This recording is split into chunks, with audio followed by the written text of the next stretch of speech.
for me to have a prediction like I got a crystal ball or I want something to happen, I'm going to tell you my prediction, but I want to say this first, if you allow me to. This journey didn't start in 2018 when I came to YouTube and I started talking about Bad Boy and Diddy and his character. This journey started right after the Notorious Big was murdered, and even before then. For 2 decades, Sean Diddy Combs lived like a god, untouchable, unchecked, unstoppable.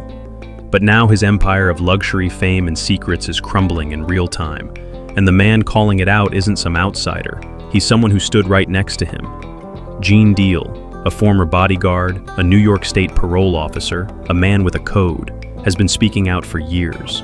And now, in the final moments before the verdict, he's putting it all on the table. What he saw, what he knows, and what he thinks is about to happen. But this didn't start in a courtroom. It started long before the world was watching. Gene Deal makes one thing clear. This didn't begin in 2018 when he got on YouTube. That was just when the world finally started listening. The real story? It started after Biggie was murdered, maybe even earlier. And back then, Gene was already talking about Diddy, not in interviews, not online, in the streets of New York. Whispered warnings, quiet conversations. He tried to tell people about Diddy's character, but nobody wanted to hear it. It wasn't until Roger Bonds, another real one from Bad Boy, came home in the late 2000s and confirmed the things Gene had been saying that anyone took it seriously. Roger had seen it too, and he verified it. That's when people started paying attention. See, Gene wasn't just some disgruntled ex-employee. He wasn't clout chasing. He wasn't bitter. He had credentials, a career. He worked as a New York State parole officer, ran elite investigations, oversaw security in tough housing developments, ran nightclubs, and helped people reintegrate into society.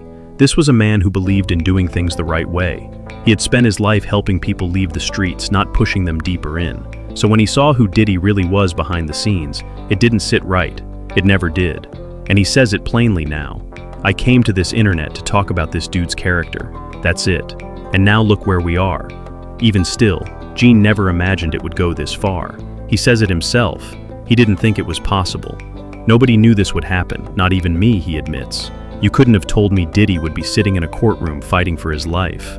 But the game changed when the feds came in. That was the moment everything shifted. Because once the federal government got involved, it was no longer about rumors. It was about receipts. Now everyone wants a piece of the story.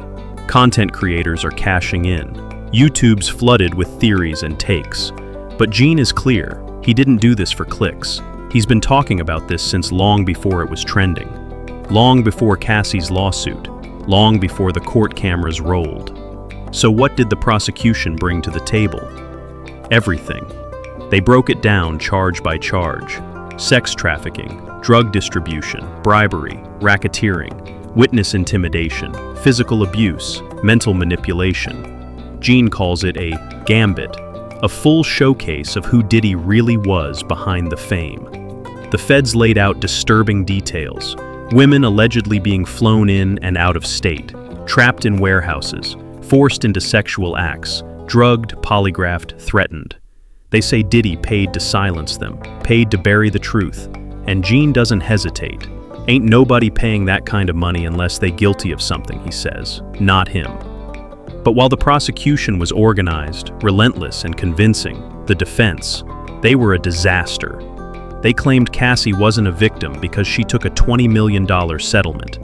They said employees kept working for Diddy because they loved him. They even tried to label Diddy a music mogul, but Gene shut that down fast. Music?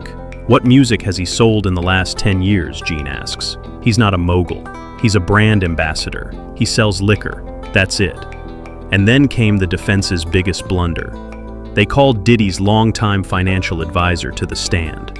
Asked him if Diddy was a good man. The room went silent. The man couldn't answer. Couldn't even lie for him. The defense quickly backtracked. Strike that question, they said.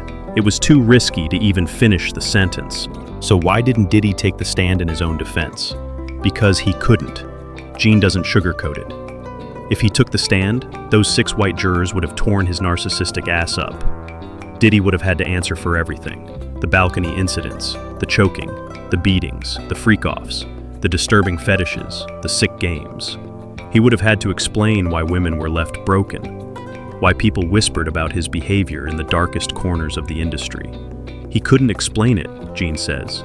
He couldn't defend it. That's why they kept him off the stand. And the witnesses?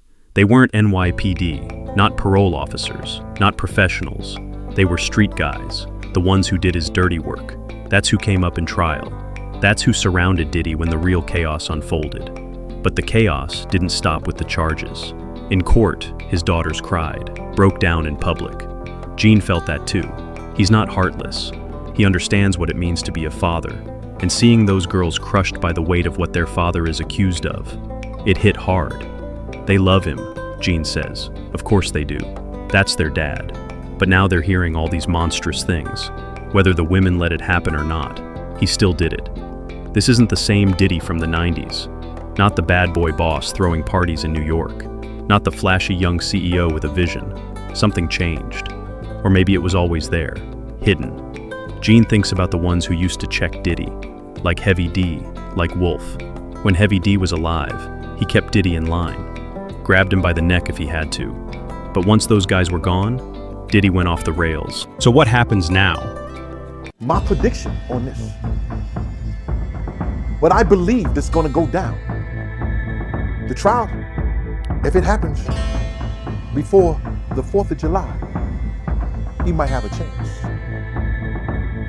If it goes after the 4th of July, that means those jurors are taking their job seriously. They have went down and took the judge's instructions and said, we're not going to let this MF go unless we're sure. Sean's prediction is bold but measured. It all depends on timing. If the verdict comes before July 4th, he might walk, Jean says.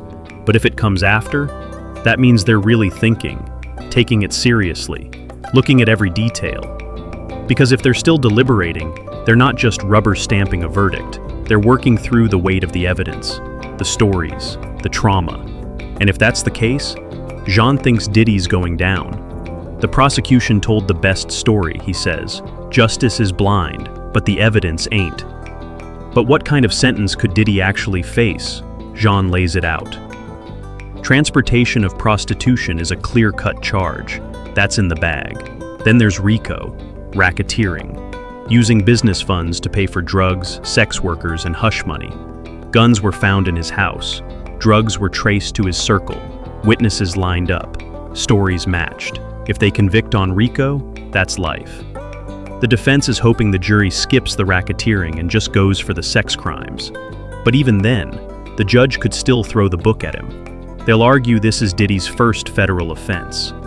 But Jean remembers DC in the 90s, the stampede, the bodies. He wonders what deals were made to bury that. This isn't just about law, it's about legacy. Jean runs down the names: Biggie, Craig Mack, Black Rob. All of them were in Diddy's circle. All of them got used, chewed up and left behind. And Diddy's defense? I did the same thing the labels did. That's not good enough. You were supposed to do better, Jean says. You were supposed to build something real, to teach those kids how to win. Instead, Diddy built a nightmare, not just for his victims, but for everyone who trusted him. And now, he's out of time, out of options, out of defenses. The only thing left is the verdict. And Jean? He's already said his piece. I spent 27 years trying to keep men out of jail, he says, trying to teach them the right way. I even tried to do that with Diddy, but he didn't listen. Now, the jury decides. Will they send a message or let power walk free again? All Jean can do is wait. And in his final words, he drops a line that hits like a hammer. God gave Diddy the gift to chase dreams, but he chose to become a nightmare maker.